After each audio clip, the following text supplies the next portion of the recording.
بسم اللہ الرحمن الرحیم۔ ناظرین، کہا جاتا ہے کہ کتے کی پیدائش حضرت آدم علیہ السلام کے پتلے کی مٹی سے کی گئی، جبکہ کچھ روایات میں کہا گیا ہے کہ کتے کی پیدائش حضرت آدم علیہ السلام کی تخلیق کے فوراً بعد ہوئی۔ بلکہ اکثر ہمیں یہ بھی سننے کو ملتا ہے کہ جس گھر میں کتے ہوں وہاں رحمت کا فرشتہ داخل نہیں ہوتا۔ لیکن ناظرین، کتے کا ذکر مقدس کتاب قرآن پاک میں بھی آیا ہے، اور کہا جاتا ہے کہ دنیا کا واحد جانور جو جنت میں جائے گا وہ کتا ہی ہوگا۔ لہٰذا ان سب باتوں کو مد نظر رکھتے ہوئے آج کی اس ویڈیو میں آپ جان پائیں گے کہ کتا کس شکل میں جنت میں داخل ہوگا، اور اصحاب کہف کے ساتھ غار میں آخر کتے کو ہی کیوں بھیجا گیا۔ حضرت آدم علیہ السلام کی تخلیق کے فوراً بعد کتے کو پیدا کرنے کا مقصد کیا بنا۔ ویڈیو میں آپ کو یہ بھی بتائیں گے کہ کتے اور شیطان میں ایسا کیا تعلق ہے جس کے سبب مذہب اسلام کتے کو گھر میں پالنے سے منع کرتا ہے، اور آخر کتا ہی انسان پر کیوں بھونکتا ہے۔ ناظرین، سب سے پہلے تو یہ جان لیجئے کہ جس گھر میں کتا ہو اس گھر میں رحمت کا فرشتہ داخل نہیں ہوتا۔ اس بارے میں حدیث شریف میں ایک واقعہ آتا ہے کہ حضرت میمونہ رضی اللہ تعالیٰ عنہ فرماتی ہیں کہ ایک مرتبہ حضور اکرم صلی اللہ علیہ وآلہ وسلم بیدار ہوئے تو آپ صلی اللہ علیہ وآلہ وسلم بہت غمگین اور پریشان تھے۔ میں نے پوچھا کہ حضور صلی اللہ علیہ وآلہ وسلم کیا بات ہے، آپ کی کیفیت بدلی ہے؟ تو آپ صلی اللہ علیہ وآلہ وسلم نے ارشاد فرمایا کہ جبرائیل علیہ السلام رات کو گھر آنے کا وعدہ کیا تھا انہوں نے، مگر وہ مقررہ وقت پر نہیں آئے۔ حضرت محمد صلی اللہ علیہ وآلہ وسلم کو اس سے پریشانی ہوئی کہ جبرائیل علیہ السلام تو وعدہ خلافی نہیں کر سکتے، تو ان کے نہ آنے کی کیا وجہ ہو سکتی ہے۔ پورا دن اسی طرح گزر گیا۔ پھر آپ صلی اللہ علیہ وآلہ وسلم کو یاد آیا کہ آپ کی چارپائی کے نیچے ایک کتے کا بچہ بیٹھا ہوا ہے۔ آپ نے اس کو اٹھوایا، اس کی جگہ کو صاف کر کے وہاں چھڑکاؤ کیا۔ اس کے بعد حضرت جبرائیل علیہ السلام تشریف لائے تو آپ صلی اللہ علیہ وآلہ وسلم نے مقررہ وقت پر نہ آنے کی شکایت کی۔ تو جبرائیل علیہ السلام نے عرض کیا، یا رسول اللہ صلی اللہ علیہ وآلہ وسلم، آپ کی چارپائی کے نیچے کتا بیٹھا تھا اور ہم اس گھر میں داخل نہیں ہوتے جس میں کتا یا تصویر ہو۔ بلکہ ایک اور حدیث میں یوں ملتا ہے کہ حضور صلی اللہ علیہ وآلہ وسلم نے ارشاد فرمایا، جو شخص شکار یا ریوڑ کی حفاظت یا کھیتی کے بغیر کتا پالے تو اس کے اجر میں ایک رت کم کر لی جائے گی۔ ناظرین، ثابت ہوا کہ گھر میں فرشتوں کے داخل نہ ہونے اور برتن ناپاک کرنے اور دوسری بہت سی وجوہات کی بنا پر کتا گھر میں رکھنے سے منع کیا گیا ہے۔ جب گھر میں کتا پلا ہو تو وہ گھر والوں کی بے خبری کی وجہ سے کھانے پینے کے برتنوں میں منہ ڈالتا رہتا ہے، اور ظاہر ہے جب گھر والوں کو معلوم ہی نہیں ہوگا تو وہ ان برتنوں کو دھوئے مانجے بغیر ان میں کھاتے پیتے رہیں گے۔ لیکن مذہب اسلام نے صرف 2 صورتوں میں کتا رکھنے کی اجازت دی، یعنی شکار، کھیتی باڑی، مویشیوں کے لیے کتا پالا جا سکتا ہے۔ ناظرین، کتے کی پیدائش کے متعلق بھی جان لیجئے کہ مذاہب قدیم کی کتابوں میں لکھا ہے کہ ابلیس یعنی کہ شیطان جن تھا۔ اللہ تعالیٰ کی عبادات کے باعث اسے فرشتوں میں شامل کر لیا گیا تھا اور اسے ان کا سردار بنا دیا گیا تھا۔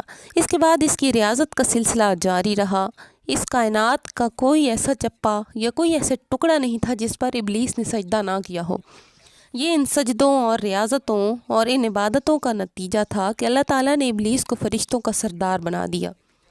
لیکن پھر شیطان کا غرور ہو گیا، اس نے مٹی کے پتلے یعنی حضرت آدم علیہ السلام کو سجدہ کرنے سے انکار کر دیا۔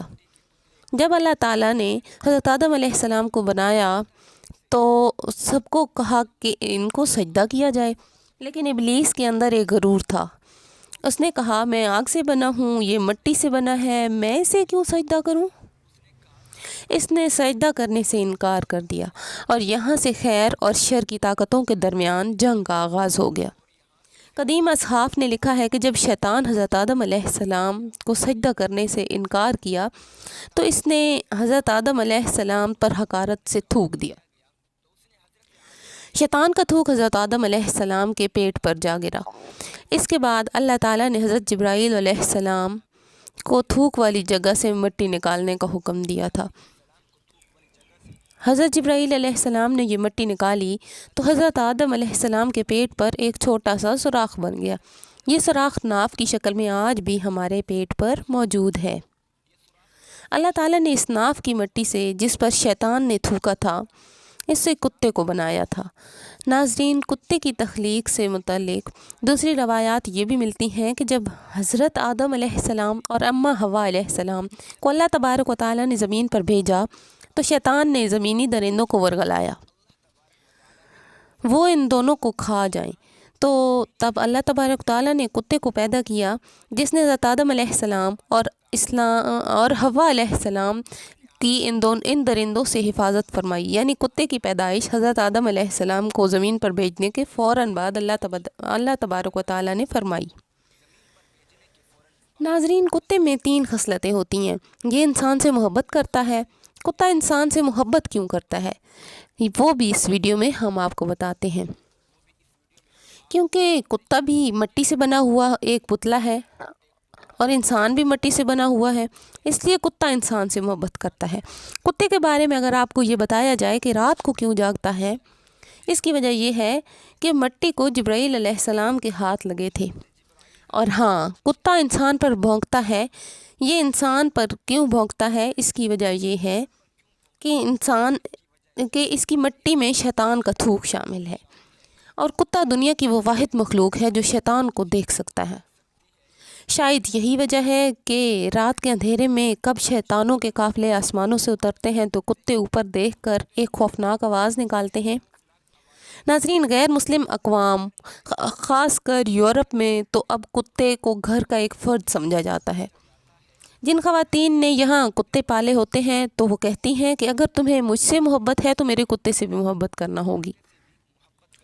یہاں تک کہ یورپ میں کتوں سے محبت اب حرام کاریوں میں بدل چکی ہے۔ بس یہ بات یاد رکھیے، کتا چاہے کتنا ہی وفادار کیوں نہ ہو، اگر آپ نے کھیتی کی حفاظت، شکار یا اپنے جانوروں کے ریوڑ کی حفاظت کے لیے نہیں پالا تو پھر آپ روزانہ آپ کے اجر میں سے ایک قرات کم کر لیا جائے گا۔ اور یہ بھی یاد رکھیں کہ حضور اکرم صلی اللہ علیہ وآلہ وسلم نے ایک قرات کو احد کے پہاڑ سے تشبیہ دی ہے۔ اب آپ خود اندازہ کر لیجئے کہ کس قدر اجر آپ روزانہ گنوا رہے ہیں۔ اللہ تبارک و تعالیٰ نے سورہ عراق میں بلعم بن باورا، جو کہ ایک نیک اور عابد شخص تھا، اس نے نفس کی لذت اور دنیا پرستی کے کام شروع کیے تو پھر اللہ تعالیٰ نے اس کو کتے سے تشبیہ دی، اور وہ روز قیامت کتے کی شکل میں دوزخ میں داخل ہوگا، اور اصحاب کہف کا کتا بلعم بن باورا کی شکل میں جنت میں جائے گا۔ اور حضور اکرم صلی اللہ علیہ وآلہ وسلم نے سیاہ کتے کو شیطان کہا، بلکہ طبی ماہرین کے مطابق ناپاک جانوروں کو پالنا وباؤں کا باعث ہے۔ خطرناک جراثیم اور وبائیں جانوروں سے انسانوں میں منتقل ہوتی ہیں۔ رسول اکرم صلی اللہ علیہ وآلہ وسلم نے تو آج سے 1400 سال قبل جو احکام بتائے، آج کی جدید سائنس اس کی تصدیق کر رہی ہے۔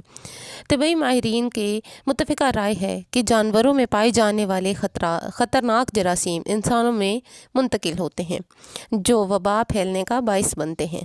اور اسلام کی روح سے کتا ایک ناپاک جانور ہے۔ اگر ہم اسلام کی تعلیمات پر عمل کریں اور ناپاک جانوروں کو پالنے سے گریز کریں تو خطرات سے محفوظ رہ سکتے ہیں۔ افسوسناک بات یہ ہے کہ آج کتوں، بلیوں، دوسرے نجس جانوروں کو پالنے کا فیشن بن چکا ہے، بلکہ یا تو جو پالتو جانور ہیں لوگ ان کو اپنا سٹیٹس سمبل سمجھتے ہیں۔ ناظرین، اسلام نے مسلمانوں کو حکم دیا کہ جس برتن میں کتا منہ ڈال دے اسے پاک کرنے کے لیے 7 مرتبہ دھویا جائے۔ ایک روایت میں 8ویں بار مٹی سے پاک کرنے کا حکم بھی آتا ہے۔ آج کی سائنس بتاتی ہے کہ کتے میں انتہائی خطرناک جراثیم پائے جاتے ہیں جو برتن کو بار بار دھونے سے ہی ختم ہو سکتے ہیں۔ آپ اندازہ لگائیں، اسلام نے یہی بات آج سے 1400 سال پہلے بتا دی تھی، جب سائنس کا وجود تک نہ تھا۔ ہمیں سمجھ جانا چاہیے کہ اللہ تعالیٰ کے پیارے نبی صلی اللہ علیہ وآلہ وسلم نے جو احکام دیے، انسانیت کی فلاح اسے مان لینے میں ہی ہے۔ اس کے مقابلے میں عقل کے گھوڑے دوڑا کر دلائل دینے سے گریز کرنا چاہیے۔ ایک انگریز ڈاکٹر نے اس پانی کی، جس میں کتے نے منہ ڈالا تھا، خودبین کے ذریعے تحقیق کی تو اسے پتہ چلا کہ پانی میں کتے کے لعاب سے جو جراثیم آ جاتے ہیں وہ مٹی کے سوا کسی چیز سے نہیں مرتے، کیونکہ مٹی میں نشادر وافر مقدار میں ہوتا ہے اور جو کسی چیز میں نہیں ہوتا، اور یہ کتے کے لعاب میں پائے جانے والے تمام جراثیموں کو ختم کرنے کے لیے کافی ہوتا ہے۔ اس لیے نبی اکرم صلی اللہ علیہ وآلہ وسلم نے مٹی کا نام لیا تاکہ بازاروں میں نشادر تلاش کرنا نہ پڑے۔ اسی طرح ایک فرانسیسی ڈاکٹر اور اس کی ڈاکٹر بیٹی مصر میں مقیم تھے۔ جب باپ نے یہ حدیث پڑھی تو فوری طور پر کتے کے سامنے ایک برتن میں پانی رکھا۔ جب وہ اس کو پی چکا تو انہوں نے خوردبین سے دیکھا کہ اس میں جراثیم موجود تھے۔ پانی گرا کر کئی بار دھویا گیا مگر پھر بھی جراثیم برتن میں موجود تھے۔ جب مٹی سے مانجا گیا تو پھر دھو کر خوردبین میں چیک کیا گیا، نہ صرف جراثیم ختم ہو چکے تھے بلکہ برتن بھی کلی طور پر پاک ہو گیا تھا۔ اس پر دونوں باپ بیٹی مسلمان ہو گئے۔ ناظرین کرام، قرآن پاک میں اصحاب کہف کا تذکرہ ملتا ہے جہاں ان کے کتے کا ذکر آیا ہے۔ وہاں امام قرطبی نے لکھا ہے کہ اس شریعت میں کتے پالنے کی اجازت ہوگی، اس لیے انہوں نے کتا ساتھ لیا ہوگا، یا کسی کی بکریوں کی حفاظت کے لیے تھا۔ اور فروعی احکام میں ایسا ہوتا رہتا ہے کہ مختلف شریعتوں میں فروعی احکام مختلف دیے گئے ہیں۔ بہرحال اصحاب کہف کے واقعے سے کتے کو پالنے کے جو پر استدلال کرنا درست نہ ہوگا۔ اسی طرح مفسرین کرام نے جہاں اصحاب کہف کا ذکر کیا ہے تو وہاں اس بات کی بھی وضاحت فرمائی گئی کہ اصحاب کہف کا کتا صلح کے ساتھ رہا۔ اس کی برکت سے اللہ تعالیٰ نے قرآن مجید میں اس کا ذکر بھی فرمایا۔ یہ اس کتے کی جزوی فضیلت تھی کہ اصحاب کہف کتے سے متعلقاً کتے کی فضیلت پر استدلال کرنا درست نہیں۔ ناظرین، یہاں قابل غور بات یہ ہے کہ اللہ تعالیٰ اور اس کے رسول کریم صلی اللہ علیہ وآلہ وسلم نے انسانوں کے لیے جو احکام بنائے ہیں وہ ہر لحاظ سے انسانوں کے لیے مفید ہے۔ ایک مسلمان کے لیے یہ بات کافی ہونی چاہیے کہ اللہ تعالیٰ نے اس کام سے رکنے کا حکم دیا ہے، کیونکہ یہ ایک مومن کی شان ہے کہ اللہ تعالیٰ کے نبی کریم صلی اللہ علیہ وآلہ وسلم جس کام کے کرنے کا حکم دیا وہ کام کریں اور جس کام سے منع کیا اس سے رک جائیں۔ اسی کا نام اطاعت ہے اور اس سے انحراف نافرمانی کہلاتا ہے۔ اگر ہم عقل اور محض شوق کی بنیاد پر وہ کام کرنا شروع کر دیں جس سے منع کیا گیا ہے تو اس کا نتیجہ سوائے نقصان کے کچھ بھی نہیں ہوگا۔ اللہ تبارک و تعالیٰ سے دعا ہے کہ اللہ تعالیٰ ہمیں حضور نبی اکرم صلی اللہ علیہ وآلہ وسلم کے بتائے ہوئے طریقوں کے مطابق زندگی گزارنے کی توفیق عطا فرمائے، اور اللہ تعالیٰ ہمیں پاک صاف رہنے والا بنائے، اور اللہ تعالیٰ ہمیں ناپاکی اور گندگی سے محفوظ رکھے، آمین یا رب العالمین۔ ناظرین، کمنٹ باکس میں اللہ تعالیٰ کے 99 ناموں میں سے ایک نام ضرور ٹائپ کیجئے گا۔ مجھے اپنی دعاؤں میں یاد رکھیے گا۔ اللہ حافظ۔